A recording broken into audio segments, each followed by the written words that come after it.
चलो, तो ये है प्रैक्टिस सेट नंबर कौन सा है, 69। चलो, प्रैक्टिस सेट संख्या 69 और उत्तराखंड का सेक्शन।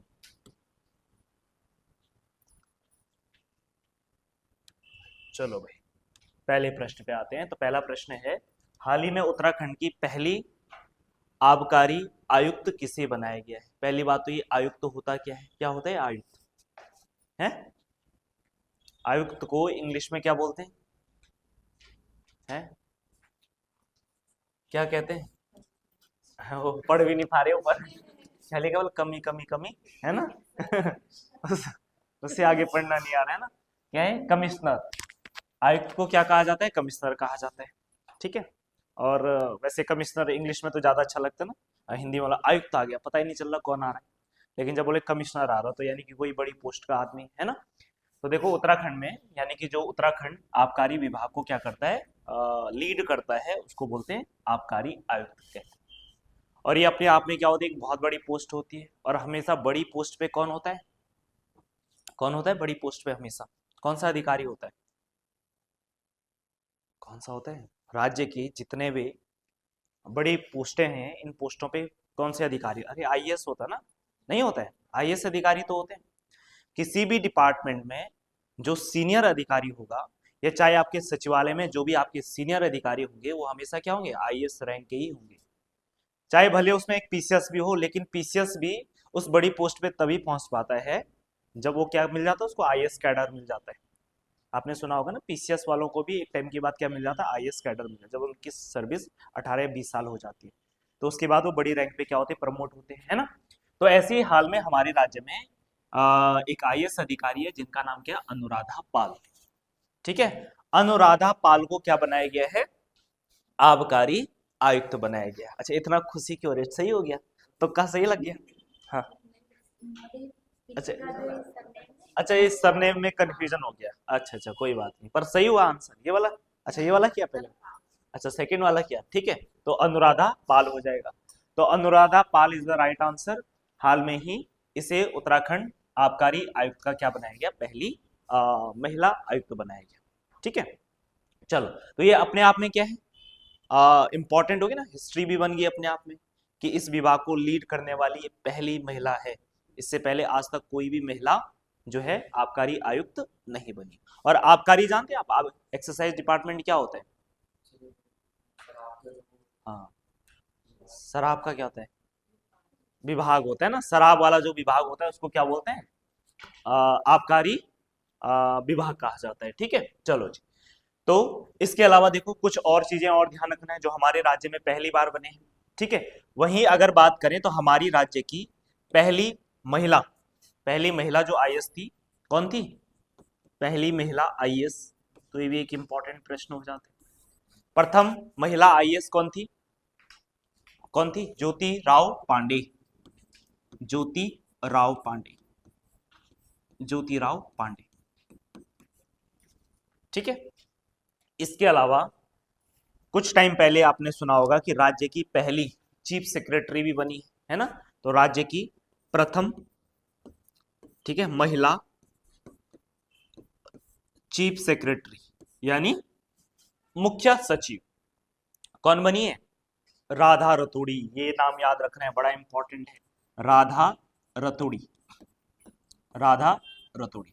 तो राधा रतूड़ी को हाल में ही क्या, अब तो वो रिटायर होगी उस पद से। ठीक है। इनको क्या बनाया गया है, उत्तराखंड की पहली महिला मुख्य सचिव बनाया गया।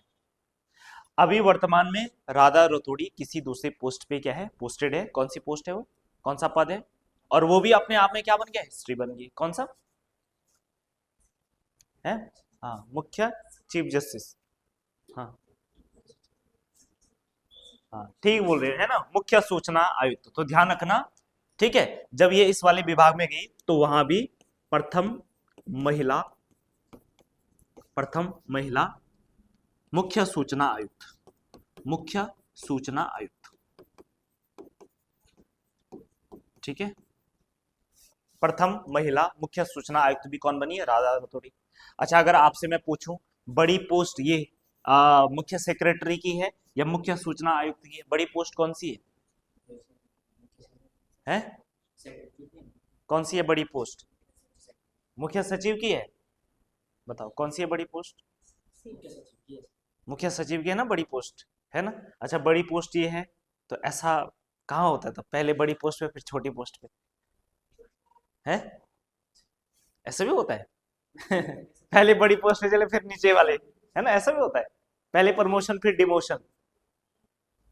हाँ, तो क्या लगता है आपको, पहले इनको बड़ी पोस्ट पे प्रमोट किया कि फिर अब हो गया बहुत ऊपर पहुंच गया अब नीचे आ जाओ, है?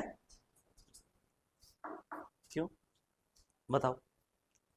तो देखो सबसे बड़ी पोस्ट तो ये है ही चीफ सेक्रेटरी, ये पावर वाइज है सबसे बड़ी, है ना। लेकिन अगर स्टेटस वाइज देखा जाए तो ये रैंक लगभग क्या होती है? इक्वली होती है। ये भी तो एक डिपार्टमेंट को क्या कर रहा है? लीड कर रहा है ना। ये भी अपने डिपार्टमेंट का क्या है? सबसे बड़ा अधिकारी, ठीक है। ये पावर बेस में क्या हो जाएगा? सबसे बड़ा हो जाएगा। तो ये कहीं ना कहीं जैसे जैसे डिस्ट्रिक्ट में क्या होता है?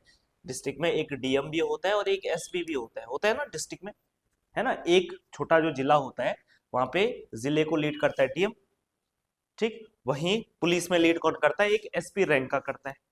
बाकी अगर जिला बड़ा हो, ये शहर बड़ा हो, तो फिर इससे भी बड़े बड़े अधिकारी होते हैं। अब क्या इसका ये मतलब है कि डीएम बड़ा है एसपी छोटा है? नहीं, रैंक वाइज देखोगे तो दोनों इक्वल है। पावर वाइज बस पावर वाइज डिफरेंस आ जाते हैं। डीएम के पास क्या होती है? हर विभाग की पावर होती है, इसके पास केवल अपने विभाग की पावर है। लेकिन रैंक में क्या है? एक जैसा है ना। रैंक में क्या है? एक जैसा है, ठीक है। नहीं आई बात समझ में? आ गई ना बात समझ में? ठीक है। यानी कि ये तो केवल एक डिपार्टमेंट को लीड कर रहा ना, इसके पास एक ही डिपार्टमेंट की पावर है, लेकिन इसके पास तो सब डिपार्टमेंट की पावर, तो पावर के मामले में ये ज्यादा पावरफुल है ना। ये क्या है? कम है उसकी तुलना में, ठीक है। बस सेम चीज यहाँ पे। फिर दूसरी बात क्या है कि जो चीफ सेक्रेटरी होता है यहाँ पे रिटायरमेंट एज जो होती है ना वो 60 साल होती है ना। लेकिन जब आप मुख्य सूचना आयुक्त या किसी विभाग को लीड कर रहे होते हैं तो यहाँ पे ये लगभग लगभग 65 साल तक हो जाती है एज, ठीक है। अब ये था इतना अच्छा एक्सपीरियंस इनके पास है, तो उस एक्सपीरियंस का किसी डिपार्टमेंट को क्या दिया जा सकता है? अच्छा बेनिफिट मिल सकता है, तो इसीलिए फिर इनको बनाए गए यहाँ पे, ठीक है। चलो, इसके अलावा देखो, तो प्रथम महिला मुख्य सूचना आयुक्त बनी। इसके अलावा कुछ और, जैसे प्रथम मेयर, राज्य की प्रथम मेयर। बताओ राज्य की पहली मेयर कौन बनी है? राज्य की पहली मेयर कौन है? पहली मेयर तो कौन है? मनोरमा शर्मा। सुना है आपने? प्रथम महिला मेयर, प्रथम मेयर तो ये थी कौन? मनोरमा शर्मा, मनोरमा शर्मा। इसके अलावा अगर आपसे ये पूछा जाए कि राज्य की पहली महिला राज्यसभा सदस्य, ठीक है, तो प्रथम महिला राज्यसभा सदस्य, राज्यसभा सदस्य तो ये भी कौन बनी है? तो ये भी मनोरमा शर्मा बनी। तो मनोरमा शर्मा के बारे में दो चीजें याद रखनी है। एक तो ये याद रखना है कि ये उत्तराखंड में पहली बार या उत्तराखंड की पहली मेयर है ना। और जो मेयर कहाँ की थी, कहाँ की बनी थी ये मेयर? तो ये बनी थी देहरादून की, 2003 से 2008 के बीच में, ठीक है। तो ये देहरादून की क्या रही है? मेयर रही है। इसके अलावा ठीक है, ये राज्य की क्या बनी है? पहले राज्यसभा सदस्य भी बनी है, ठीक। इसके अलावा इसमें एक और चीज याद रखोगी आप, और इसमें क्या याद रखोगी? सांसद, प्रथम महिला सांसद। राज्य की प्रथम महिला सांसद बताओ कौन है? राज्य की प्रथम महिला सांसद कौन बनी है? कौन? हाँ ठीक बोल रहे हो, विजय माल्या है। अच्छा विजय बर्तवाल, अच्छा ठीक है चलो ठीक। कौन बनी है प्रथम सांसद? विजय बर्तवाल नहीं, विजय बर्तवाल क्या थी? वो तो उपाध्यक्ष थी ना, ठीक। तो देखो प्रथम सांसद की बात करें तो प्रथम सांसद ये कैसे बोल सकते हैं आप? कमलेंदुमती शाह है, कमलेंदुमती शाह।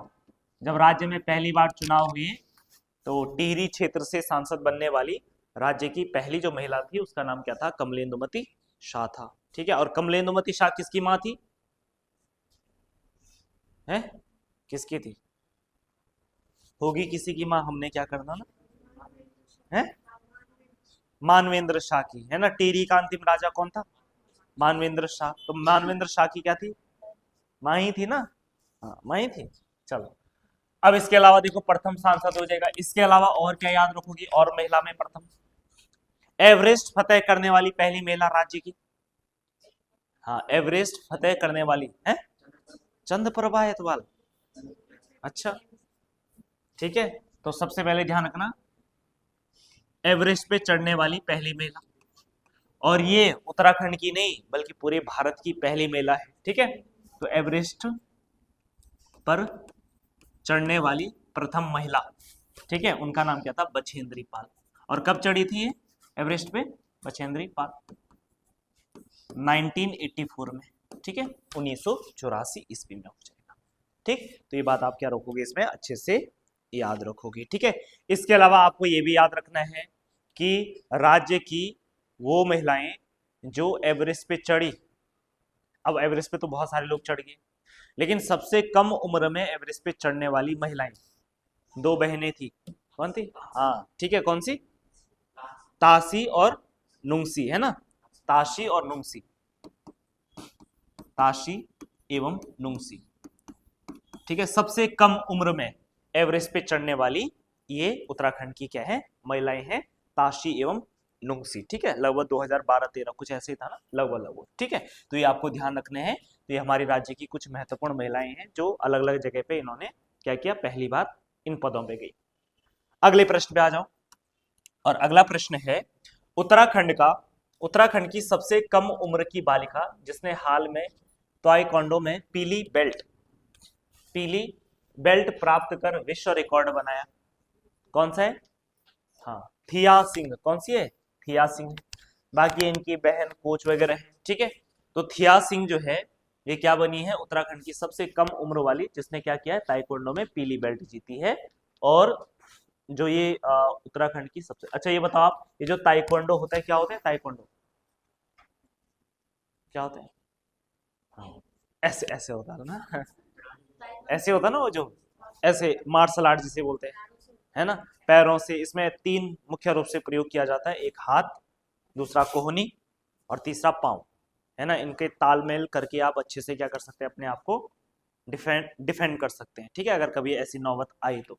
ठीक, और जो ये बालिका है, इस बालिका की उम्र पता है कितनी है, मात्र 3 साल है। कितनी है, 3 वर्ष। तो देखो लोग 3 वर्ष में क्या क्या कर रहे हैं, और आप है ना, हाँ 30 पार करने वाले हैं ठीक है, चलो तो चलो कोई बात नहीं। ठीक है, तो 3 साल में ही इन्होंने क्या कर दिया, विश्व रिकॉर्ड बना दिया है।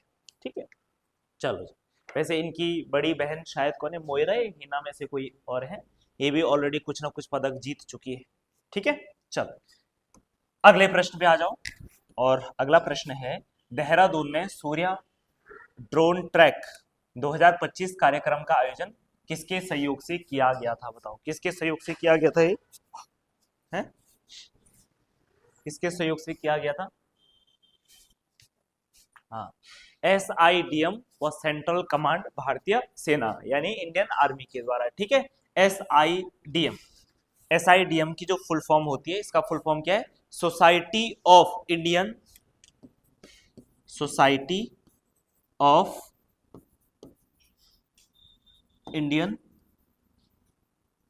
Defence manufacturer. ठीक है, society of Indian defence manufacturer हो जाएगा, इसकी फुल फॉर्म हो गया। तो हाल में ही देहरादून में कहां पर, गढ़ी कैंट आता है ना, कैंट एरिया, गढ़ी कैंट हो गया। गढ़ी कैंट में भी कहां पे, महिंद्रा ग्राउंड सुना होगा आपने। ठीक है, तो महिंद्रा ग्राउंड में इस शो का क्या किया गया, आयोजन किया गया, और जिसका मुख्य उद्देश्य था कि जो ड्रोन टेक्निक है ना, विभिन्न प्रकार की ड्रोन को क्या करना, प्रदर्शित करना। ड्रोन हो गया, ये एंटी ड्रोन सिस्टम हो गया। मान लो अब ऐसे थोड़ी कि केवल ड्रोन ही बनाने हैं, है ना, कभी ऐसा भी तो हो सकता है कि दुश्मन का ड्रोन भी तो इधर आ सकता है। अब उस ड्रोन को कैसे न्यूट्रलाइज करना है, कैसे उसको खत्म करना है ना, तो ऐसे एंटी ड्रोन जो सिस्टम या टेक्नोलॉजी होगी उसका भी क्या किया गया, यहाँ पे प्रदर्शन किया गया। ठीक है, चलो अगले प्रश्न पे आ जाओ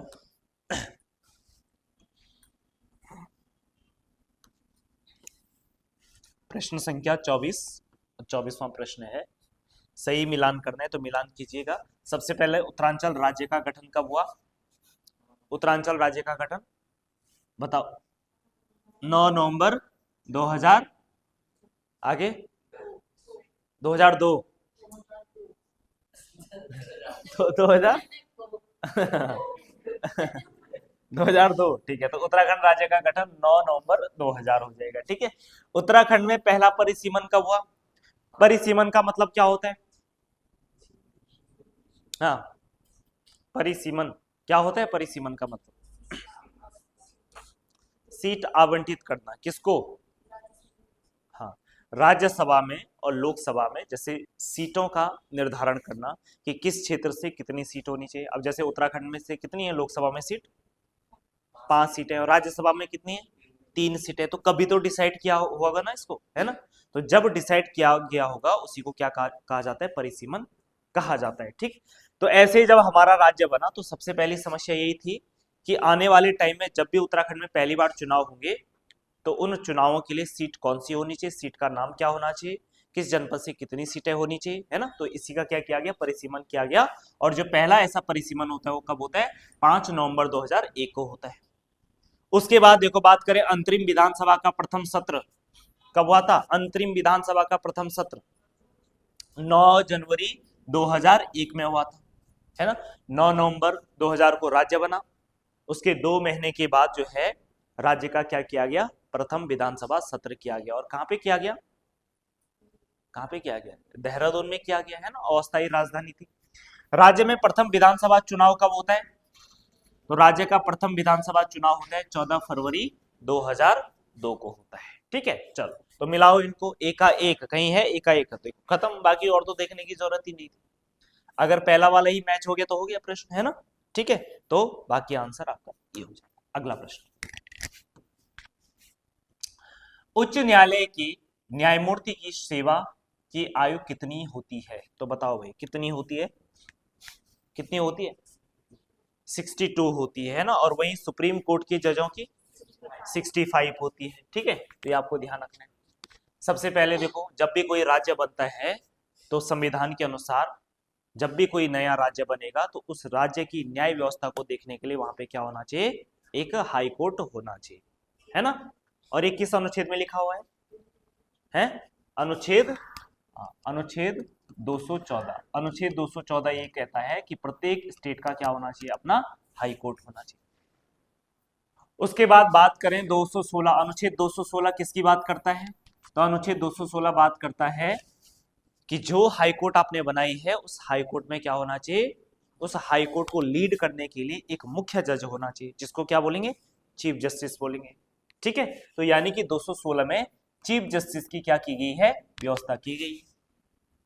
वहीं 216 217 में, अनुच्छेद 217 में क्या कहा गया है कि इस चीफ जस्टिस की नियुक्ति कैसे होगी, है ना?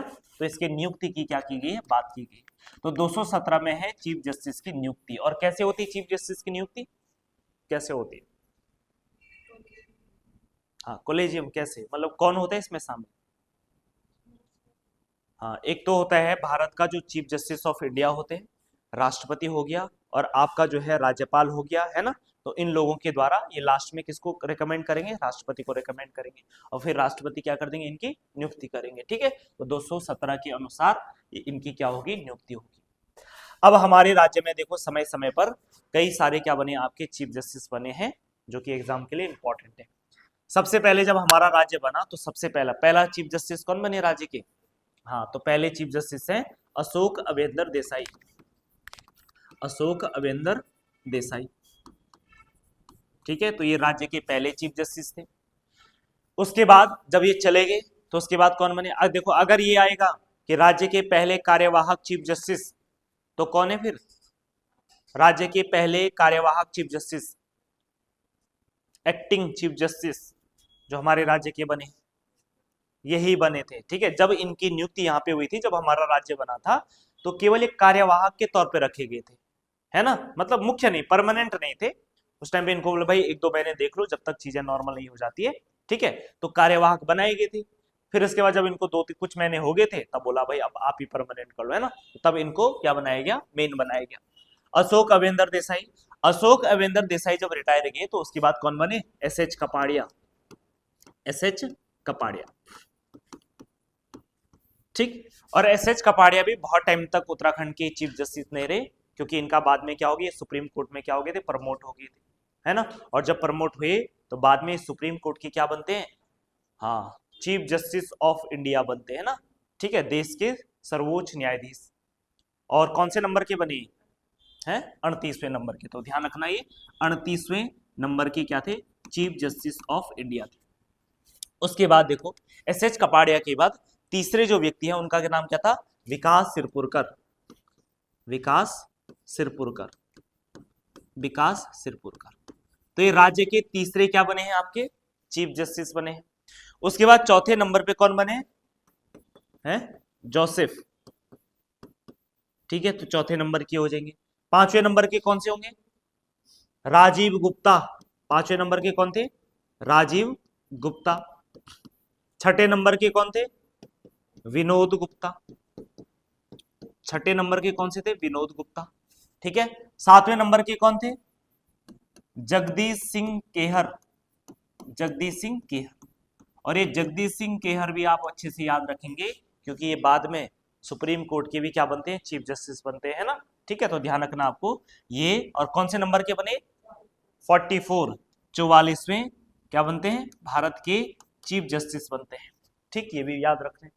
फिर उसके बाद 8वें नंबर के जो चीफ जस्टिस बने उनका नाम था क्या, उनका नाम क्या था, वारी घोष, ठीक है, वारिन घोष या वारी घोष। 9वें नंबर के कौन बनते, के एम जोसेफ। के एम जोसेफ, ठीक है, के एम जोसेफ हो जाएंगे। 10वें नंबर के रमेश रंगनाथन। कौन थे, रमेश रंगनाथन। रमेश रंगनाथन। 11वें नंबर के कौन है, राघवेंद्र सिंह चौहान। राघवेंद्र सिंह चौहान हो जाएंगे। राघवेंद्र सिंह चौहान के बाद कौन से, हाँ, सानी, क्या बोल रहे हो, विपिन सांगी। कौन थे, विपिन सांगी, ठीक। और 13वें नंबर के रितु खंडोड़ी, खंडोड़ी नहीं, रितु बहारी, ठीक। और रितु बहारी इंपॉर्टेंट है, देखो अभी तक इतने लोग चीफ जस्टिस बने, लेकिन महिला पहली बार आई ना, है ना, तो इसीलिए क्या हो जाएगा, ये भी अपने आप में इंपॉर्टेंट हो जाएगा। तो ये क्या थी, पहली महिला चीफ जस्टिस, उत्तराखंड की पहली महिला चीफ जस्टिस, ठीक है, तो ये अपने आप में रिकॉर्ड हो जाएगा।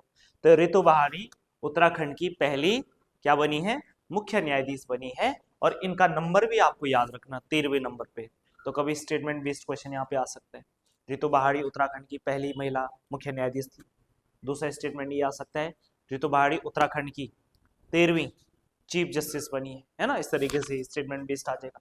उसके बाद रितु बहारी के बाद अगले कौन बने हैं, नरेंद्र गुहानाथन, या उल्टा बोल दिया, गुहानाथन नरेंद्र, ठीक है, यानी कि जी नरेंद्र बोलते हैं ना, जी नरेंद्र हो जाएगी। तो ये वर्तमान में क्या है, उत्तराखंड हाईकोर्ट की क्या है, चीफ जस्टिस, ठीक है। इसके अलावा देखो एसएच कपाड़िया के बारे में एक चीज याद रखना, कि एसएच कपाड़िया जो है ये पारसी समुदाय के क्या थे, भारत के पहले चीफ जस्टिस, ठीक है। क्या कहा मैंने, पारसी समुदाय, पारसी समुदाय सुना होगा ना आपने, ठीक है। तो ये पारसी समुदाय के भारत के पहले चीफ जस्टिस थे, एसएच कपाड़िया पारसी समुदाय के पहले चीफ जस्टिस थे। इसके अलावा जो हमारे जगदीश सिंह केहर हैं, ठीक है, ये सिख समुदाय के, ये सिख समुदाय के भारत के बोला, मैं उत्तराखंड के नहीं बोल रहा है ना, भारत के क्या थे, पहले चीफ जस्टिस थे। तो ये वाले प्रश्न आपके जो नॉर्मल जीएस है ना, वहां भी इंपॉर्टेंट हो जाएगा, ठीक है। तो सिख समुदाय के पहले चीफ जस्टिस थे जगदीश सिंह केहर, और पारसी समुदाय के पहले चीफ जस्टिस थे कौन, एसएच कपाड़िया जी हो जाएंगे, ठीक है। चलो जी, तो अब तो चीफ जस्टिस याद हो जाने चाहिए आपको अच्छे से, है ना, कम से कम 5-6 पेपरों में लगातार मैं लिख चुका हूं इनको, ठीक है। चलो, अब इसके बाद अगला प्रश्न आ जाते हैं, और अगला प्रश्न है, सूची 1 को सूची 2 से मिलान कीजिएगा। सबसे पहले देखो, सर्वाधिक ग्राम पंचायतों वाला जनपद कौन सा है, कौन सा है भाई, तो पौड़ी है। सर्वाधिक ग्राम पंचायत वाला कहां से, पौड़ी। देखो अभी पौड़ी 2 जगह, इधर भी है इधर भी है, तो अभी फिलहाल देखते हैं, ये भी हो सकता है और ये भी हो सकता है, ठीक है। अब वो ऑप्शन के हिसाब से देखेंगे हम, हो सकते हैं ना दोनों, पौड़ी ये भी है ये भी है, तो ऑप्शन के हिसाब से हमें चेक करना पड़ेगा, है ना। देखो 4 4 4, तो यानी कि आंसर या तो ये या तो ये या तो ये हो सकता है अभी फिलहाल के लिए। ठीक है, सबसे कम ग्राम पंचायत वाला जनपद बताओ कौन सा होगा? सबसे कम, सबसे कम कहाँ होगा? तो सबसे कम तो इधर ही होगा भाई, उधम सिंह नगर व रुद्रप्रयाग, है ना? तो सबसे कम तो कहीं है बी का 3, तो बी का 3 एक ही जगह मिल रहा है? ए में है ना, ए। ठीक, चलो एक बार और भी चेक कर लेते हैं। सर्वाधिक न्याय पंचायत वाला जनपद, तो देखो ये भी पौड़ी ही होना चाहिए ना पौड़ी।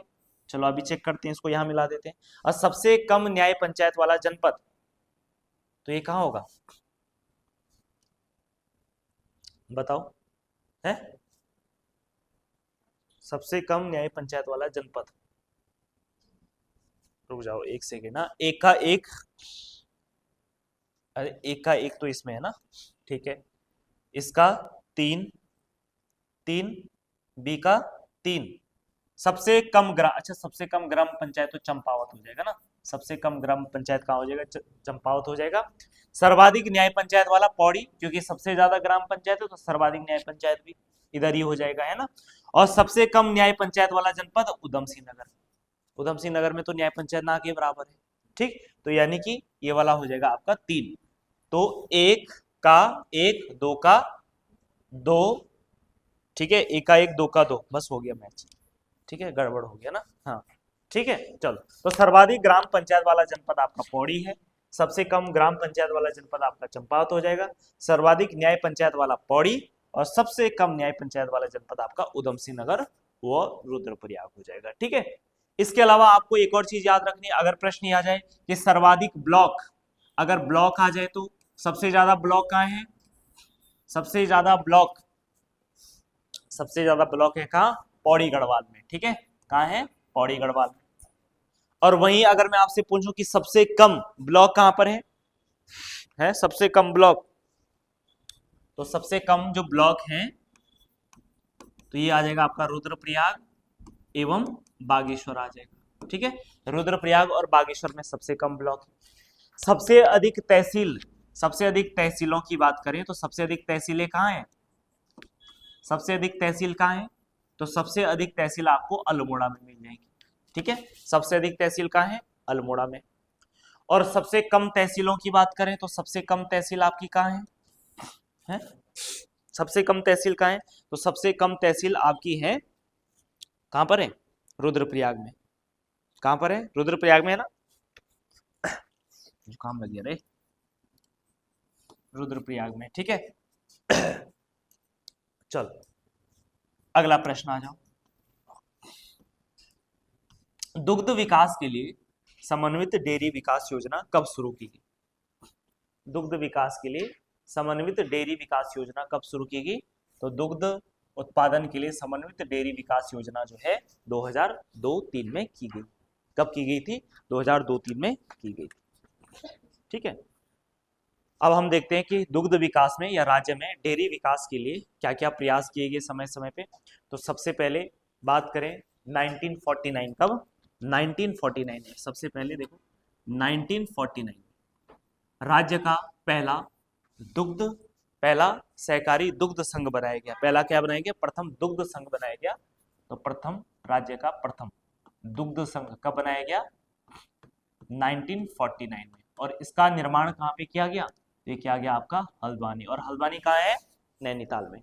तो राज्य का पहला दुग्ध संघ 1949 में हल्द्वानी में इसकी क्या की गई? स्थापना की गई। फिर उसके बाद 12 मार्च 2001, कब? 12 मार्च 2001 में, ठीक है, क्या बनाया गया? उत्तराखंड डेयरी फेडरेशन, उत्तराखंड सहकारी डेयरी फेडरेशन की स्थापना की गई। उत्तराखंड सहकारी डेयरी फेडरेशन, ठीक है, उत्तराखंड सहकारी डेयरी फेडरेशन की क्या की गई? स्थापना की गई। कब की गई? 12 मार्च 2001 में। और इसका हेडक्वार्टर कहाँ है? मंगल पड़ाव हल्द्वानी में। कहां पर है? मंगल पड़ाव जरूरत नहीं है, बस आप हल्द्वानी याद रख लेना, है ना? ठीक है, हल्द्वानी। ये भी कहां पर है? हल्द्वानी में। फिर उसके बाद 28 दिसंबर 2017 में, कब? 28 दिसंबर 28 दिसंबर 2017 में राज्य सरकार के द्वारा एक योजना चलाई गई। इस योजना का नाम था गंगा गाय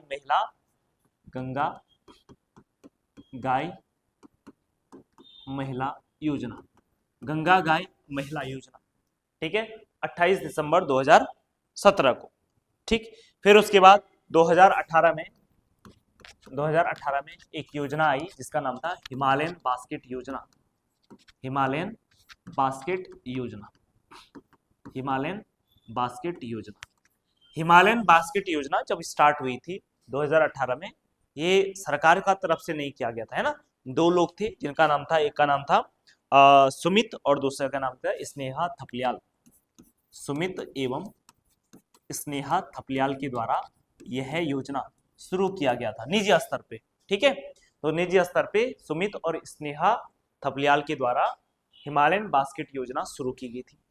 इस योजना को शुरू करने का जो मुख्य उद्देश्य था इन लोगों का, वो क्या था कि जो भी दूध से बनी हुई जो भी चीजें हैं, है ना, जैसे पनीर, है ना, हाँ, जैसे क्या पनीर, हाँ, हेमलता के मुंह में लार आने लगी ना, हाँ, पनीर सुन करके है ना, उनको उनकी बहुत फेवरेट है ना पनीर। पनीर जहां मिल जाए टूट पड़ जाएगी। इसीलिए जब भी कभी इधर उधर जाना होता है ना, तो जैसे ये लोग ग्रुप में जाते हैं कहीं, तो पनीर की दुकान जहाँ मिले उसको छुपा के ले जाते हैं वहां से कहीं टूट ना पड़ जाए पनीर की दुकान पे, है ना। हाँ, आस पास वाले को सीधे ढका के रखते हैं, जो आस पास की डेयरी वाले ना वो ढका के रख लेते हैं, भाई पनीर पे कभी भी अटैक हो सकता है। ठीक है, चलो, तो हिमालयन बास्केट योजना जो है इनके द्वारा शुरू की गई। जो भी डेयरी प्रोडक्ट है, इन डेयरी प्रोडक्ट को अलग तरीके से तैयार करके, है ना, उसको मार्केट में क्या किया जाता है, उपलब्ध कराया जाता है। जब सरकार ने देखा यार ये तो बड़ी अच्छी योजना है जिन्होंने निजी स्तर पे शुरू किया था, तो फिर सरकार ने इनको क्या किया, 2024 में ऑफिशियली स्टार्ट किया कि हम भी इस योजना को क्या करेंगे, प्रमोट करेंगे। ठीक है, तो आपको ध्यान ये रखना है कि 19 फरवरी 2024 में, ठीक है, इस योजना को सरकार के द्वारा क्या किया गया, लॉन्च किया गया। ठीक है, किस स्तर पे, सरकार के स्तर पे यह योजना क्या होती है, प्रमोट की जाती है। ठीक है, मुख्यमंत्री पुष्कर सिंह धामी के द्वारा इस योजना का क्या की जाती है, फिर से री अनाउंस किया जाता है, घोषणा की जाती है। ठीक है, तो ये ध्यान रखना है।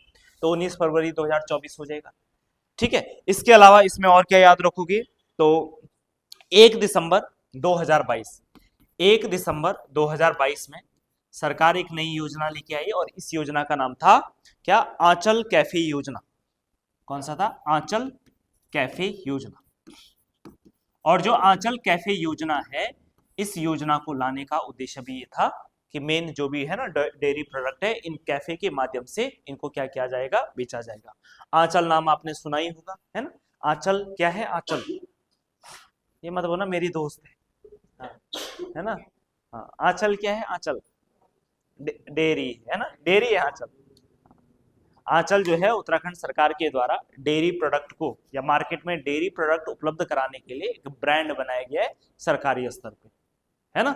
जैसे आपका मदर डेयरी है, अमूल है ना। ठीक है, ऐसे उत्तराखंड सरकार ने अपना ही एक ब्रांड बना रखा है जिसका नाम है आंचल।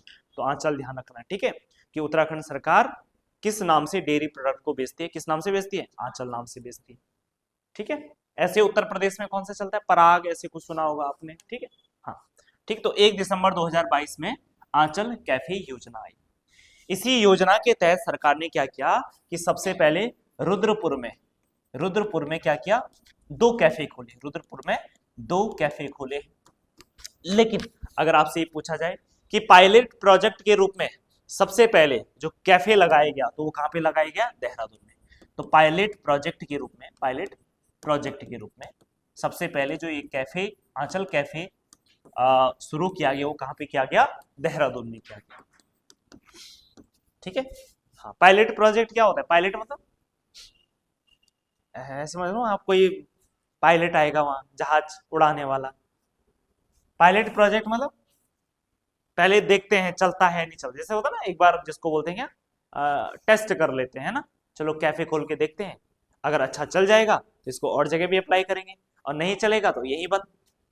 अब ये नहीं कि सब जगह कैफे खोल दिया, सरकार ने करोड़ों रुपए खर्च कर दिए, है ना, करोड़ों अरबों रुपए खर्च कर लिए, और बाद में पता चला चल ही नहीं रहा, तो ऐसे जो अननेसेसरी खर्चा है उससे बचने के लिए सरकार क्या करती है, हमेशा पायलट प्रोजेक्ट स्टार्ट करती है ना। पहले सीमित क्षेत्र में स्टार्ट कर दिया, देखा कि ठीक चल रहा है, सक्सेसफुल हो रहा है, तो फिर क्या करेगा, पूरा उस पर जो भी मतलब उसको इन्वेस्ट करना होगा पूरा इन्वेस्ट करेगी। ठीक है, तो इसी को कहा जाता है पायलट प्रोजेक्ट। तो पायलट प्रोजेक्ट के रूप में पहले कैफे कहाँ पे खोला गया, देहरादून, है ना। बाद में फिर ऑफिशियली कहां से हो जाएगा, रुद्रपुर में हो जाएगा। ठीक है, चलो अगले प्रश्न पे आ जाओ। अगला प्रश्न क्या, एक दो प्रश्न और देखो डेयरी में। इसके अलावा डेयरी से संबंधित एक संस्थान उत्तराखंड सरकार ने बना रखा है और उस संस्थान का नाम है डेयरी शोध एवं विकास केंद्र। डेयरी शोध एवं विकास केंद्र, विकास केंद्र। ठीक है, और ये कहां पर है, ये है आपका नैनीताल में हो जाएगा। कहां पर है, नैनीताल में। यहाँ पे क्या किया जाता है, डेयरी से संबंधित चीजों से क्या की जाती है, शोध की जाती है।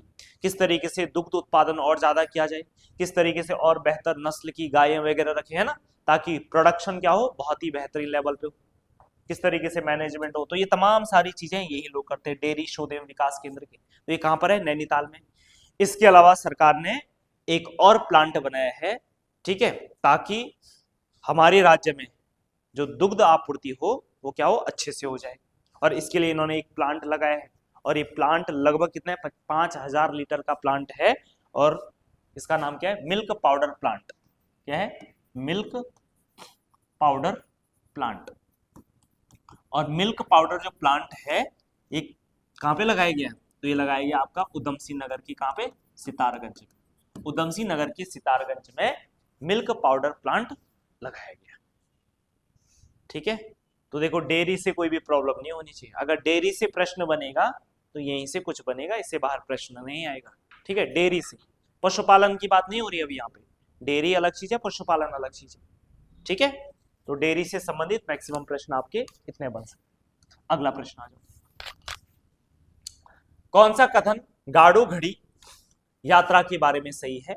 ठीक है, तो जो गाड़ू घड़ी यात्रा होती है, पहली बात तो याद रखना, गाड़ू कुछ और नहीं, ये घड़ाई है ना। और पहले से देखो व्यवस्था चली आ रही है, क्योंकि गढ़वाल के राजा कौन हुआ करते थे, पंवार वंश के हुआ करते थे। तो जनरली जो हमारी चारधाम यात्रा जो होती है उसका शुभारंभ कौन करते थे, जैसे बद्रीनाथ, मेन आपका बद्रीनाथ जो यात्रा होती थी, क्योंकि बद्रीनाथ कहाँ पड़ता है, चमोली में पड़ता है ना, बद्रीनाथ कहाँ पड़ता है, चमोली में पड़ता है। और गढ़वाल की परमारों की राजधानी प्राचीन काल में कहाँ रही है, मध्यकाल में कहाँ रही है ना, चमोली में ही रही। चमोली के कहाँ पे, चांदपुर गढ़ी में। ठीक है, बहुत लंबे समय तक। तो कम से कम वहीं से मामला शुरू हो गया होगा कि जब भी यात्रा शुरू होगी तो इसी परिवार के द्वारा क्या की जाएगी, शुभारंभ किया जाएगा, है ना। तो वहां से बनी रही परंपरा, फिर बाद में टिहरी रियासत बनी। तो टिहरी रियासत के जब भी बद्रीनाथ के धाम खुलते हैं, कपाट खुलते हैं, तो इनके द्वारा एक यात्रा की जाती है, जिसमें क्या होता है कि ये लोग क्या करते हैं, तिल का तेल निकालते हैं, है ना। और उस तिल के तेल से ही वहां पे क्या किया जाता है, भगवान को अर्पित किया जाता है। तो उसके बाद क्या होती है, कपाट खुलते हैं।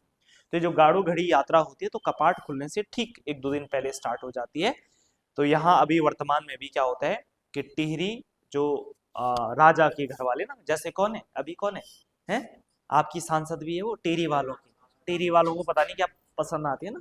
हाँ, चलो जी, कहीं सुन ले मेरी बात, है ना, पता चल रहा है, देखती होगी, है ना।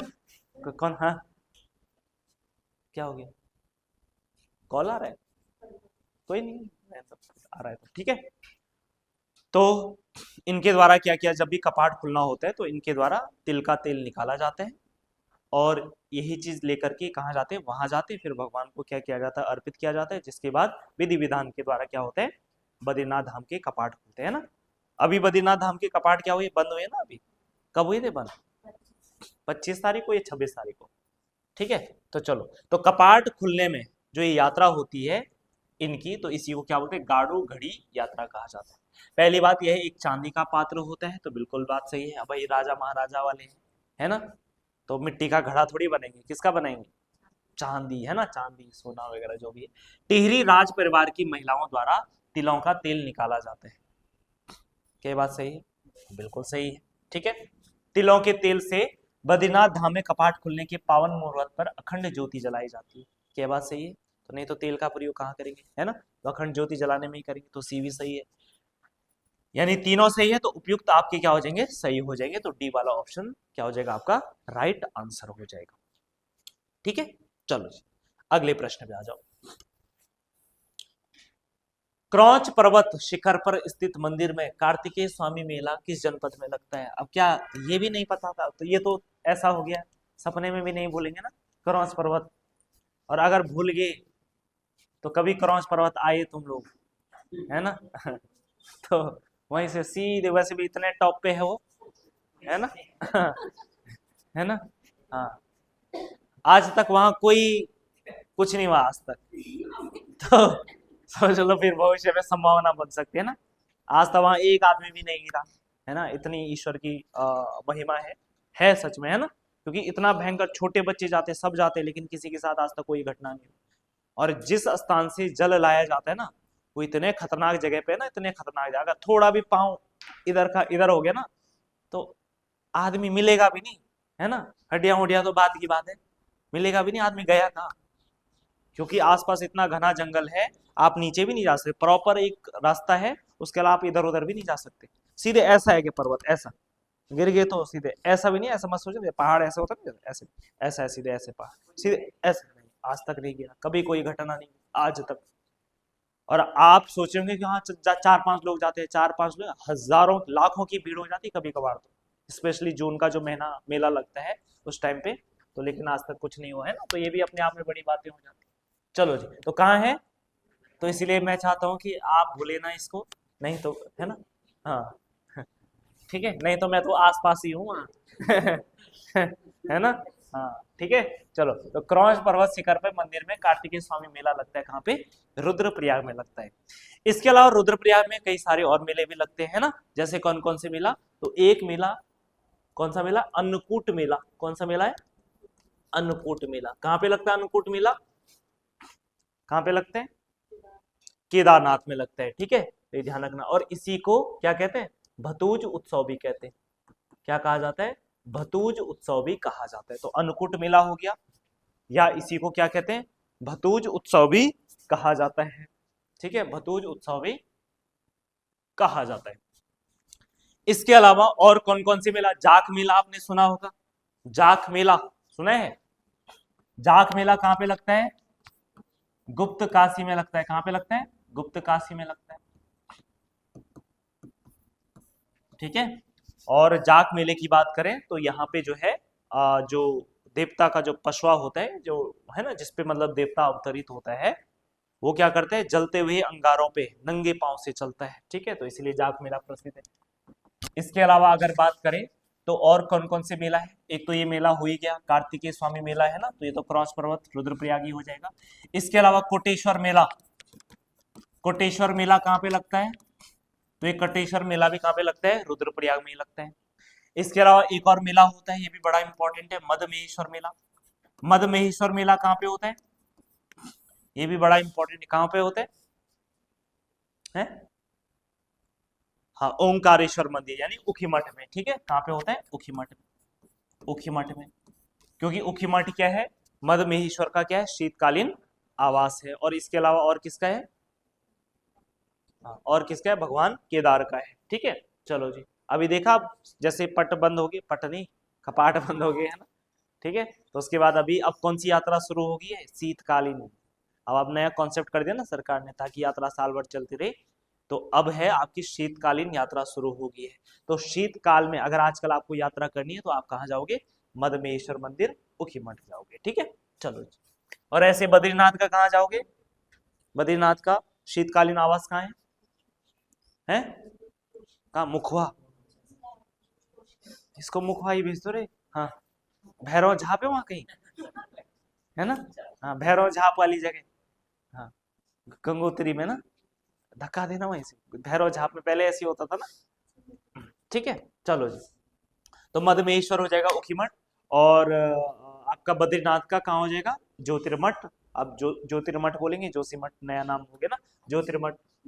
ठीक, ज्योतिर्मठ में कौन सा मंदिर, ज्योतिर्मठ में कौन सा मंदिर, ये शालिनी इसमें भी सोच रही है। हाँ, अरे नहीं, मंदिर ही नहीं आ रहा मेरे को याद ना, मंदिर ही है कि कुछ और है, कौन सा मंदिर है? अरे नरसिंह मंदिर ही तो है।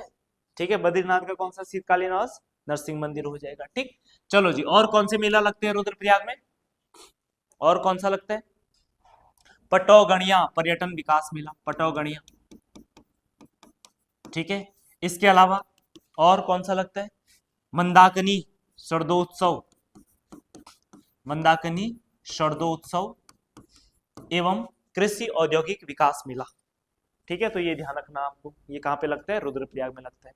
और अगर वैसे भी याद नहीं हो रहा है, मंदाकिनी शरदोत्सव एवं कृषि विकास मेला, है ना, इतना बड़ा याद करना है ना, डिफिकल्ट हो, पर मंदाकिनी से याद रखना ना, मंदाकिनी केवल रुद्रप्रयाग में ही बहती है और कहीं नहीं बहती, है ना। तो ये मंदाकिनी नदी यानी रुद्रप्रयाग हो जाएगा। ठीक है, तो ये कुछ महत्वपूर्ण मेले हैं जो कहाँ पे लगते हैं? रुद्रप्रयाग में लगते हैं।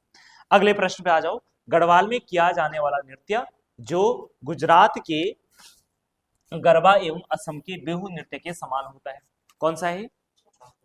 कौन सा है? चौफला। ठीक है, तो चौफला नृत्य हो जाएगा। ठीक है, चौफला नृत्य। चौफला नृत्य की बात करें तो चौफला में मैंने आपको बताया था कि चौफला नृत्य को 3 शैलियों में किया जाता है ना, कौन कौन सा? कौन से हैं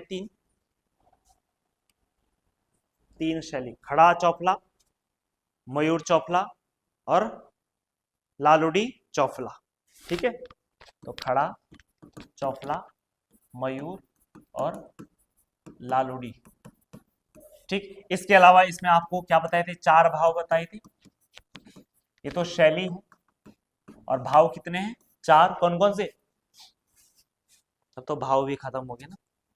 हाँ, कोई भाव है? रति, हास, अनुनय और मनुहार, ये 4 भाव थे। ठीक है, बाकी सिपैया नृत्य की बात करें, देखो नाम से ही पता चला सिपैया, है ना।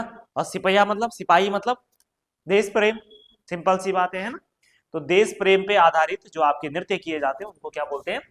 सिपैया नृत्य कहते हैं, देश प्रेम। रणभूत नृत्य है, कहाँ पे होता है? टिहरी में ही होता है ना। कहाँ पे होता है? टिहरी गढ़वाल में रणभूत नृत्य होता है। और बैर नृत्य कहाँ पे होता है? तो बैर नृत्य कहाँ पे होता है?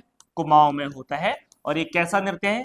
तर्क प्रधान। ये था ना तर्क प्रधान वाला, है ना, जहाँ पे तर्क वितर्क किया जाता है। ठीक, चलो अगला प्रश्न आ जाओ। न्योली गीत है, क्या है न्योली गीत? तो न्योली गीत एक अनुभूति प्रधान गीत है। कैसा है? अनुभूति, है ना, जिसको मतलब बिल्कुल फील होकर के गाया जाता है ना। और जनरली वनों में गाया जाता था, स्पेशली कुमाऊं क्षेत्र में। तो यानी कि ये वाला आपका क्या हो जाएगा? सही आंसर हो जाएगा। अगला प्रश्न देखो, ये है आपका कथन कारण वाला प्रश्न। सबसे पहले बिड़ाई, कांसे की थाली, मजीरा, घाना घानी, कसेटी, झांझ, घंटा, करताल, खंजड़ी, चिमटा आदि घन वाद्य यंत्र। क्या बात सही है? सही है ना, घन वाद्य यंत्र ही तो है। ऐसे वाद्य यंत्र धातु से निर्मित होते हैं एवं आघात करके बजाए जाते हैं। तो कारण भी बिल्कुल सही होगी, है ना। तो यानी कि दोनों सही है और व्याख्या भी आपकी सही हो जाएगी। हाँ, बिड़ाई भी। और बिड़ाई ध्यान रखना, वो लुप्त होने की क्या है?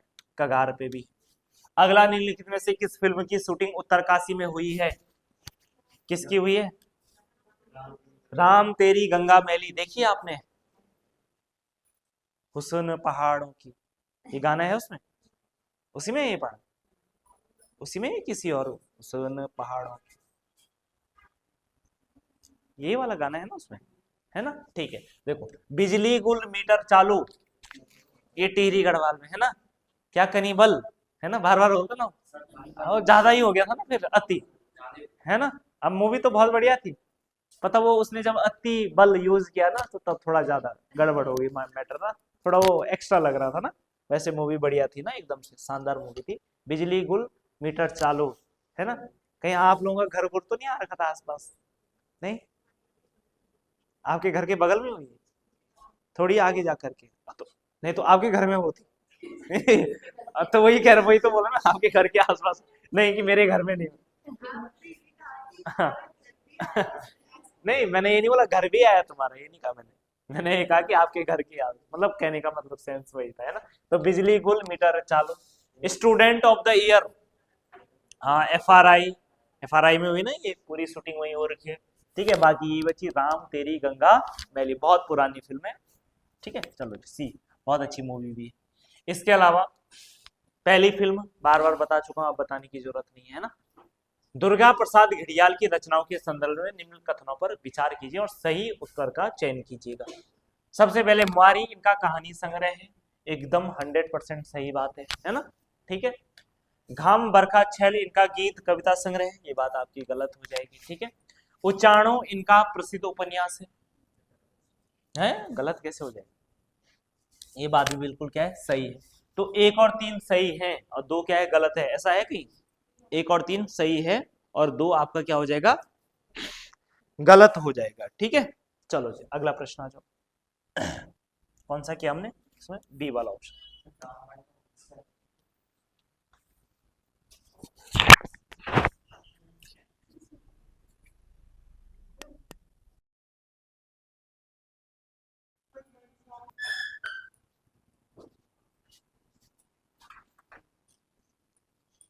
अगला प्रश्न, वीर माधो सिंह भंडारी तकनीकी विश्वविद्यालय कहाँ स्थित है? कहाँ स्थित है? वीर माधो सिंह भंडारी तकनीकी विश्वविद्यालय कहाँ पर है? ये आपका कहाँ हो जाएगा, देहरादून में है। श्योर है, देहरादून में है। हाँ कहाँ है, देखो ऐसे करते हैं इनको कंफ्यूज ना, जब देहरादून बोले ठीक तो है, देहरादून कंफ्यूज क्यों हो रहे, है ना। देहरादून में सिद्धू वाला में ही है ना। ठीक है, कहाँ पर है? हाँ आप बीटेक वाले होंगे ना, है। हाँ देखो है ना वहीं से, अच्छा वहीं पढ़ा था। हाँ, देख लिया मैंने, बोला उन्होंने जिस कॉन्फिडेंस से बोला ना, मैं समझ गया वो बीटेक वाले होंगे चलो ठीक। वीर माधो सिंह भंडारी तकनीकी विश्वविद्यालय कहाँ पे हो जाएगा, देहरादून में हो जाएगा। ठीक है, चलो जी। चलो इसमें कुछ और यूनिवर्सिटी देख लेते हैं ना जो इम्पोर्टेंट है। वैसे नॉर्मल एचएनबी कुमाऊं तो सभी को पता है कहाँ पर है ना। लेकिन कुछ और यूनिवर्सिटी जो एग्जाम के पॉइंट ऑफ व्यू से और इम्पोर्टेंट हो जाएंगी, जो आपके लिए नहीं हो सकती, जैसे औद्योगिकी एवं वानिकी विश्वविद्यालय। कौन सा है? औद्योगिकी एवं वानिकी विश्वविद्यालय। वानिकी विश्वविद्यालय ये कहां पर है? ये पौड़ी के भरसार नामक स्थान पे। ठीक है, औद्योगिकी एवं वानिकी विश्वविद्यालय। इसके अलावा एक है आपकी गुरुकुल कांगड़ी विश्वविद्यालय। गुरुकुल कांगड़ी कहाँ है? हाँ गुरुकुल कांगड़ी है आपका हरिद्वार में। ठीक है, इसकी स्थापना 1962 में हुई थी, ध्यान रखना। ठीक है, इसके अलावा मुक्त विश्वविद्यालय, उत्तराखंड मुक्त विश्वविद्यालय। उत्तराखंड मुक्त विश्वविद्यालय बताओ कहां पर है? उत्तराखंड मुक्त विश्वविद्यालय। कई लोग कर भी रहे होंगे वहां से, पक्का है ना। हाँ कई लोग कर भी रहे होंगे, उनको तब भी नहीं पता होगा है कहां पर। उनका सर्टिफिकेट में लिखा होगा उत्तराखंड मुक्त विश्वविद्यालय, ओपन यूनिवर्सिटी। ओपन से कर रहे होंगे ना कई लोग। हाँ पता नहीं होगा है कहाँ ये, उनको बस ये होगा मैं डीएवी से पेपर देती हूँ या वहां से पेपर देता हूँ, पर एक्चुअल में डिग्री कहाँ से मिलेगी? हाँ कहाँ? हल्द्वानी में। ठीक है, तो नैनीताल के हल्द्वानी में। तो उत्तराखंड मुक्त विश्वविद्यालय कहाँ पर है? नैनीताल के हल्द्वानी में। इसके अलावा संस्कृत विश्वविद्यालय बताओ, संस्कृत विश्वविद्यालय कहाँ पर है? ये है आपके हरिद्वार में। कहाँ पर है? हरिद्वार में। तो संस्कृत विश्वविद्यालय हो जाएगा हरिद्वार में। और उत्तराखंड आयुर्वेदिक विश्वविद्यालय कहाँ है? हैं? उत्तराखंड आयुर्वेदिक विश्वविद्यालय ये कहां पर है? ये कहाँ है? ये है देहरादून में। कहां पर है? देहरादून में हो जाएगा। ठीक, तो ये कुछ महत्वपूर्ण बातें याद रहे। और कुमाऊं विश्वविद्यालय कहाँ है? हाँ कुमाऊं विश्वविद्यालय नैनीताल में। और कुमाऊं विश्वविद्यालय का जो कैंपस है कहाँ कहाँ पर है? हाँ अल्मोड़ा में और नैनीताल में। और गढ़वाल विश्वविद्यालय का है श्रीनगर में। नाम क्या है? क्या भरोसा पेपर में आ जाए? एचएनबी कैंपस, ये कौन सा नाम हुआ? एचएनबी तो विश्वविद्यालय हो गया। हाँ बिरला, बिरला कैंपस और चौरास। और टिहरी में कौन सा है? SRT, SRT campus. और पौड़ी में, पौड़ी में कौन सा है? रुद्रप्रयाग में नहीं है, पौड़ी में। ठीक है, तो पौड़ी वाला आप लोग क्या करेंगे, कमेंट करेंगे, ठीक है। हाँ, चलो अगले प्रश्न पे आओ। राज्य की प्रमुख फसलों को उनके क्रम से सुमेलित कीजिएगा। देखो प्रमुख फसलें यानी कि उनके उत्पादन या उनको बोने के उसमें सबसे ज्यादा बताओ राज्य में गेहूं, गेहूं के बाद धान, धान के बाद गन्ना, बिल्कुल ठीक है, फिर उसके बाद मंडुआ। गेहूं की बात करें तो लगभग 29% भाग पे गेहूं बोया जाता है। धान की बात करें तो लगभग 27% भाग पे बोया जाता है। गन्ना की बात करें तो कितने प्रतिशत, 10%। और मंडवा की बात करें तो कितने प्रतिशत, लगभग 7% भाग पे मंडवा बोया जाता है। ठीक है, तो ए वाला आपका करेक्ट आंसर हो जाएगा। लेकिन अगर आपसे ये पूछा जाए कि मोटा अनाजों में सर्वाधिक क्षेत्रफल पे कौन सा अनाज उगाया जाता है राज्य में, तो कौन सा हो जाएगा, मंडवा हो जाएगा, है ना। और राज्य का जो मंडवा होता है उसको कहाँ बेचा जाता है, कौन से देश बेचा जाता है, विदेश बेचा जाता है, जापान। ठीक है, चलो जी अगले प्रश्न में आओ। उत्तराखंड में मानसखंड गलियारा यात्रा किसके द्वारा शुरू किया गया। तो उत्तराखंड में मानसखंड गलियारा जो है वो किसके द्वारा, पर्यटन विभाग के द्वारा शुरू किया गया, है ना। मानसखंड गलियारा यात्रा, मानसखंड आपको पता ही है किसे कहा जाता है, मानसखंड किसे कहा जाता है, कुमाऊं को मानसखंड कहा जाता है। ठीक है, तो बी वाला ऑप्शन आपका राइट आंसर हो जाएगा। अगला प्रश्न आ जाए, निम्न में से मसूरी वन्यजीव विहार का संबंध किस पक्षी से है, किससे है, पहाड़ी बटेर से, इसीलिए इसको माउंटेन क्वेल या पहाड़ी बटेर वाइल्ड लाइफ सेंचुरी भी कहते हैं। देखो वाइल्ड लाइफ सेंचुरी की बात करें यानी कि वन्यजीव विहारों की बात करें तो हमारे राज्य में कुल कितने वन्यजीव विहार है, 7 वन्यजीव विहार। राज्य का जो पहला वन्यजीव विहार था जिसकी स्थापना 1955 ईस्वी में किया गया, उसका नाम क्या है, गोविंद वन्यजीव विहार। क्या है, गोविंद वन्यजीव विहार। और गोविंद वन्यजीव विहार का क्षेत्रफल कितना है, हाँ 485, ठीक है, 485 स्क्वायर किलोमीटर। ठीक है, पॉइंट छोड़ दो। ठीक है, उसके बाद दूसरा जो बना वो 1972 में बना और इसका नाम क्या है, केदारनाथ वन्यजीव अभयारण्य। केदारनाथ वन्यजीव अभयारण्य। और केदारनाथ वन्यजीव अभयारण्य कहां पर है, कहां है केदारनाथ वन्यजीव अभयारण्य, तो ये आपका रुद्रप्रयाग एवं चमोली हो जाएगा। और ये गोविंद वाला कहां है, ये है आपका उत्तरकाशी में। केदारनाथ वन्यजीव विहार का जो क्षेत्रफल है वो कितना है, 975 स्क्वायर किलोमीटर हो जाएगा। ठीक, उसके बाद तीसरा जो वाइल्ड लाइफ सेंचुरी बनी वो बनी 1986 में। और 1986 में जहां पे बनाया गया वो स्थान कौन से, अस्कोट, उसका नाम क्या है, अस्कोट वन्यजीव विहार। अस्कोट वन्यजीव विहार। और अस्कोट वन्यजीव विहार की बात करें तो अस्कोट वन्यजीव विहार कहां पर है, पिथौरागढ़ में। कहां पर है, पिथौरागढ़ में। और इसकी स्थापना कब की गई, स्थापना नहीं, इसका क्षेत्रफल कितना है, 600, इसका कितना है, 600 स्क्वायर किलोमीटर हो जाएगा। फिर साल आया 1987 और 1987 में फिर से एक और वाइल्ड लाइफ सेंचुरी बनाई गई और उसका नाम क्या है, विंसर है, सोना नदी है, सोना नदी, सोना नदी वन्यजीव विहार, सोना नदी वन्यजीव विहार। और सोना नदी वन्यजीव विहार कहां पर है, तो ये हो जाएगा आपका पौड़ी गढ़वाल। इसका क्षेत्रफल कितना है, 301 301 301 स्क्वायर किलोमीटर। नेक्स्ट उसके बाद 1988 में जो अगला बनता है उसका नाम क्या है, विंसर वन्यजीव विहार।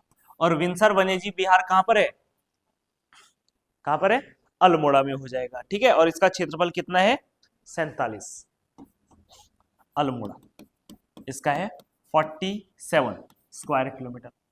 फिर उसके बाद 1993 में जो बनता है उसका नाम क्या है, मसूरी, जो अभी किया था हमने। और मसूरी का क्षेत्रफल कितना है, लगभग 10 स्क्वायर किलोमीटर हो जाएगा। और मसूरी कहां हो जाएगा, देहरादून में। और अंतिम 2012 में, और ये कौन सा है, नंधौर वन्यजीव विहार। कौन सा हो जाएगा, नंधौर वन्यजीव विहार। और नंधौर वन्यजीव विहार कहां पर है, तो ये हो जाएगा आपका नैनीताल एवं चंपावत हो जाएगा। ठीक है, नैनीताल एवं चंपावत। और इसका क्षेत्रफल कितना है, तो इसका क्षेत्रफल हो जाएगा कितना, 270 स्क्वायर किलोमीटर हो जाएगा, 270 स्क्वायर किलोमीटर। ठीक है, पॉइंट में नहीं लिख रहा हूं मैं, वैसे वो 269.95 ऐसे करके है, तो लगभग आप 270 ही मान के चलो। ठीक है, ये ध्यान रखना। तो ये राज्य के क्या है प्रमुख वन्य जीव बिहार हो जाएंगे। अगला प्रश्न देखिए वन आंदोलन से संबंधित है और पिछली बार वन आंदोलन को हमने डिटेल में किए थे, है ना। सबसे पहले आ जाओ कुंजड़ी वन आंदोलन 1903-4, रक्षा सूत्र आंदोलन 1994, खास पट्टी वन आंदोलन 1906-7 और तिलाड़ी गोलीकांड 1930 हो जाएगा। तो मैच करो 2 3 4 2 3 4 1, ए वाला करेक्ट आंसर हो जाएगा। ठीक है, अगला प्रश्न पिरुल किस पेड़ से प्राप्त होता है? तो ये चीड़ से प्राप्त होता है। ठीक है, अगला प्रश्न सिलक्यारा सुरंग के संदर्भ में निम्नलिखित कथनों पर विचार कीजिएगा। सबसे पहले है यह गंगोत्री यमुनोत्री को जोड़ने वाला महत्वपूर्ण मार्ग है। गंगोत्री यमुनोत्री को जोड़ने वाला महत्वपूर्ण मार्ग है नहीं है? है ना, तो है तो फिर है ना, ए सही हो जाएगा। इसकी कुल लंबाई 4.531 किलोमीटर है ना। पिछली बार मैंने पूछा था सिलक्यारा सुरंग की लंबाई, आप कमेंट करना। ऑनलाइन में किसी एक ने कमेंट किया बस, बाकी लोग ने नहीं किया कमेंट। ठीक है, हाँ अब मत करना, फायदा नहीं है। ठीक है, अब मैंने लिख दिया यहाँ पे 4.531 किलोमीटर। ठीक है, तो इस सिलक्यारा सुरंग की लंबाई बिल्कुल सही बात है। इस सुरंग में बचाव के लिए ऑस्ट्रेलिया मूल के सुरंग विशेषज्ञ प्रोफेसर अर्कोल्ड डिक्स ने हिस्सा लिया। क्या बात सही है? बिल्कुल सही है ना। तो ये जाना माना क्या है, सुरंग विशेषज्ञ है। तो 3 तो उपयुक्त सभी क्या हो जाएंगे आपके, सही हो जाएंगे। इसमें आपको ही पता है 17 दिन तक लगभग कितने मजदूर फंसे हुए थे, 41 लेबर फंसे हुए थे, है ना। तो ये अपने आप में एक बहुत बड़ा ऑपरेशन था ये भी। ठीक, चलिए अगला प्रश्न फिरकी झरना किस जनपद में है? फिरकी झरना बताओ, फिरकी झरना कहाँ है? फिरकी झरना, झरना वाला टॉपिक किया था हमने, हाँ, पर ये नया नाम मिला होगा आपको ना।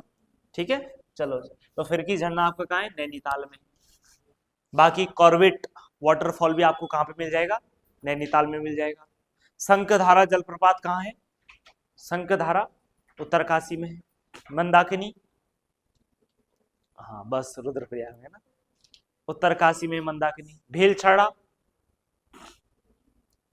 टिहरी में, कहीं तो होगा, है ना। कहाँ है? पिथौरागढ़ में। ठीक, बिरथी पिथौरागढ़ में। टाइगर फॉल, टाइगर फॉल बोला मैं, हाँ अच्छा वो नैनीताल, याद आ गई उनको, टाइगर की याद आएगी ना, कॉर्बेट, कॉर्बेट टाइगर रिजर्व ना है। हाँ ठीक है, वुडलैंड है वहां पे।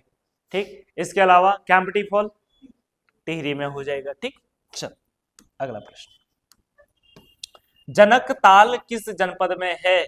जनक ताल बताओ, जनक ताल कहाँ है? उत्तरकाशी में हो जाएगा। जनक ताल कहाँ हो जाएगा? उत्तरकाशी। बाकी तालों को हम कई बार डिस्कस कर चुके हैं।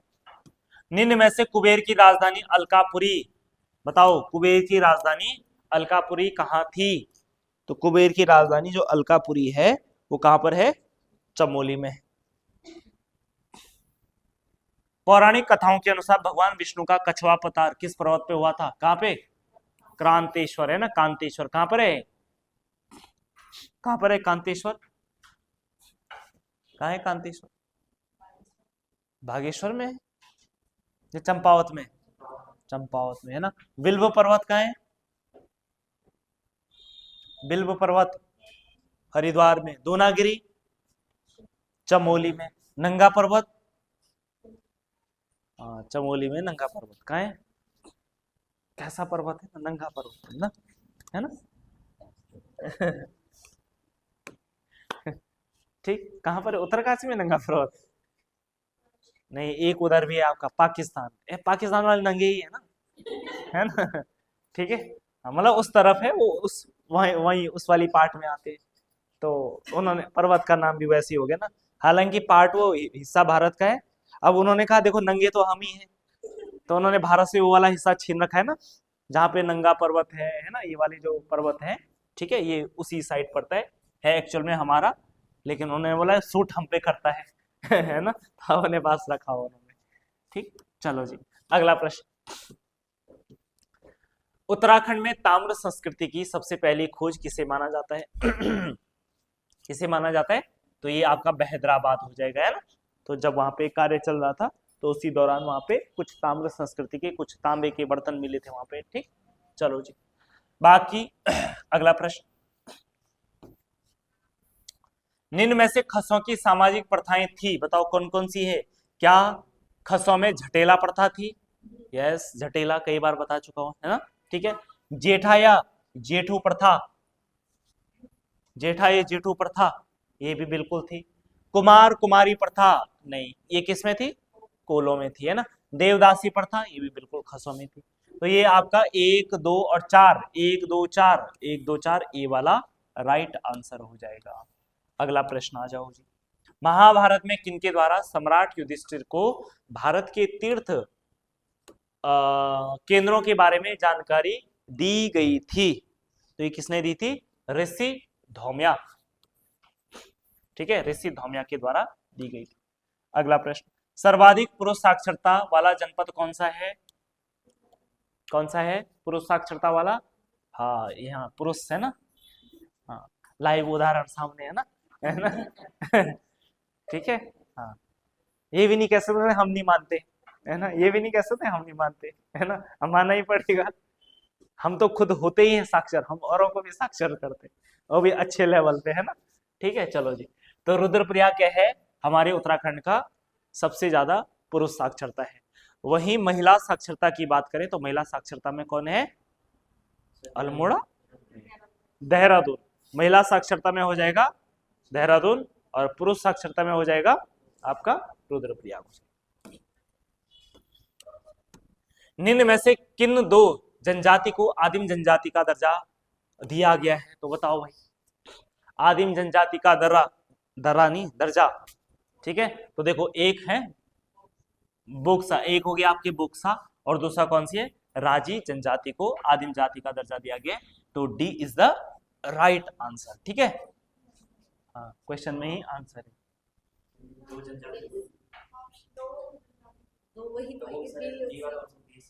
अच्छा, हाँ यार, क्या बात, बढ़िया दिमाग लगाया ना। हाँ, सही है, वैसे क्वेश्चन में ही इसका आंसर था ना। हाँ, प्रश्न ही इसलिए दिया था, कई लोग उसको तब भी गलत करेंगे, ऐसी ऐसी भी संभावना रहती है ना।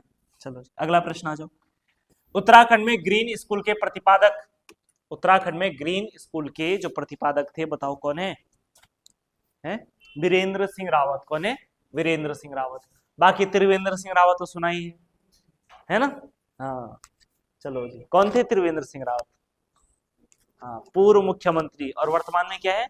प्रधानमंत्री है। वर्तमान में क्या है?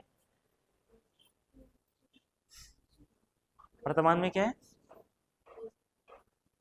हाँ, वर्तमान में है सांसद है। और कहां से सांसद है? हरिद्वार से। कल्याण सिंह रावत सुना है आपने? कौन है? मैती आंदोलन। ठीक है, कल्याण सिंह रावत। और एक कल्याण सिंह भी सुने आपने, एक नेता थे बैंकर, उत्तर प्रदेश के मुख्यमंत्री भी रहे हैं उत्तर प्रदेश के, कल्याण सिंह। नहीं सुना आपने? अरे कैसे नहीं सुना फिर, उत्तर प्रदेश के कभी सीएम भी हुआ करते थे। ठीक है, लेकिन ये वाले कल्याण सिंह हमारे कौन से? ये मैती आंदोलन वाले हैं। कब हुआ था मैती आंदोलन? 1995 में। अगला प्रश्न, भाबर का विश्वकर्मा के नाम से किसे जाना जाता है? भाबर का विश्वकर्मा, बताओ, भाबर का विश्वकर्मा? हेनरी रैमजे को। ठीक है, क्योंकि हेनरी रैमजे ने खूब सारे भाबर में क्या किए? विकास कार्य किए। आलमनगर किस जनपद को कहा जाता था? तो देखो, कई बार बता चुका हूं अल्मोड़ा हिस्ट्री में, है ना। तो अल्मोड़ा को आलमनगर कहा जाता था। जब चंदों ने अपनी राजधानी चेंज करी तो तब आलमनगर नाम हुआ करता था। असुमेलित है, बताओ भैया, असुमेलित। एक मुट्ठी 65.5 ग्राम, ठीक है। 8 पाथा 16 ग्राम, बिल्कुल ठीक है। एक पाथे में 2 किलो आता है, तो 8 पाथा यानी इज इक्वल टू 16 ग्राम हो जाए, किलोग्राम हो जाएगा। 20 पाथा 40 किलोग्राम, बिल्कुल सही बात है, एक मण जिसे बोलते हैं ना। और 20 दूण 1 मण, ये तो गलत ही बात होगी ना, 20 दूण 1 मण थोड़ी हो जाएगा, है ना, ये तो आपका गलत हो जाएगा। ठीक है, तो जब 20 पाथा बराबर 1 मण हो जाएगा। ठीक है, आगे बढ़ो। मंगा पानी एवं धार पानी नामक स्थान कहां पर है? दोनों आपके पिथौरागढ़ में हो जाएंगे। कहां पे हो जाएंगे? पिथौरागढ़ में हो जाएगा। और बाकी नाला पानी कहाँ है देहरादून में है। ठीक है, चलो जी अगला प्रश्न। चमोली के प्रमुख नगर गोपेश्वर का प्राचीन नाम क्या था? गोपेश्वर का प्राचीन नाम है क्या था? गोस्थल। गोपेश्वर का प्राचीन नाम क्या था? गोपस्थल था। राज्यसभा में उत्तर प्रदेश पुनर्गठन विधेयक कब पारित होता है? कब होता है? 10 अगस्त 2000। ध्यान रखना 1 अगस्त को कहां पे होता है? 1 अगस्त को कहां हुआ? लोकसभा में। 10 अगस्त को कहां हुआ? राज्यसभा में हुआ। और ऐसे ही 28 अगस्त, हालांकि इतना ऑथेंटिक नहीं है, पर 28 अगस्त कहां मानते हैं? क्या मानते हैं? राष्ट्रपति के द्वारा मंजूरी। ठीक है, चलो। वर्ष 2025 के लिए हिमालयन गौरव सम्मान किसे दिया गया? चलो जी, तो ये सभी ऑनलाइन नहीं वन लाइनर प्रश्न है, तो बताओ हिमालयन गौरव सम्मान किसे दिया गया? किसे दिया गया 2025 में? तो प्रोफेसर राजेंद्र सिंह नेगी, अजीज कुमार ने भी, प्रोफेसर डी के राणा, तो सभी को दिया गया। ठीक है, D option is the right हो जाएगा। अगला प्रश्न, निम्न में से एचएमटी कारखाना कहाँ स्थित है? तो एचएमटी कहाँ हो जाएगा? रानी बाग में हो जाएगा। और चलो जी लास्ट प्रश्न है आज की क्लास का, निम्न में से कौन सुमेलित नहीं है? ठीक है, तो 60वां प्रश्न है, कौन सा सुमेलित नहीं है? तो बताओ कौन सा सुमेलित नहीं है? डी या सी? सी, डी या सी, बताओ कौन सा है? डी है।